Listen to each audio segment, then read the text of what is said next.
मुसलमानों को मैं बार बार कहता हूं, इनडायरेक्टली समझदार मुसलमान समझने भी लगे, कई लोग फोन पर बात भी कर रहे हैं। मैंने कहा सत्ता से समन्वय स्थापित करने की कला सीख लो, जो इस देश के ब्राह्मणों ने मुगल से लेकर आज तक किया। मुगल से लेकर आज तक कोई शासनकाल को पढ़ लो निकाल कर, सत्ता के इर्द गिर्द ब्राह्मण समाज आपको खड़ा मिलेगा। ये मनहूस कौम मुसलमान जब कांग्रेस सत्ता में थी तो चाहबानों के नाम पे कांग्रेस के खिलाफ लड़ रहा था।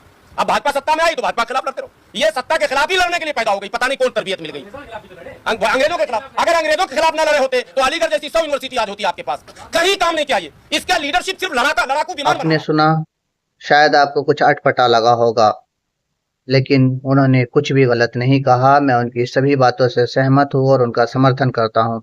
और यही बात मैं लगभग अपने कई ट्वीट में और कई पोस्टों में कह भी चुका हूँ कि हमें सत्ता का हमेशा विरोध नहीं करना चाहिए।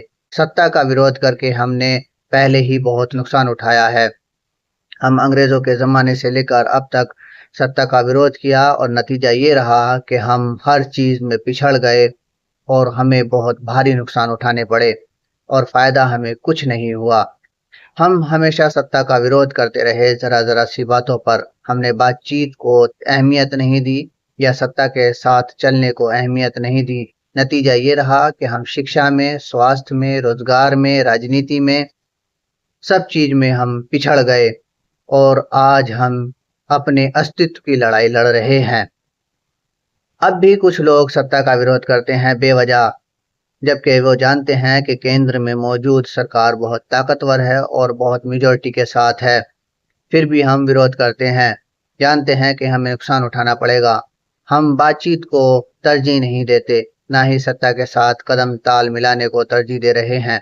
नतीजा ये हुआ कि हमें और नुकसान उठाने पड़ रहे हैं।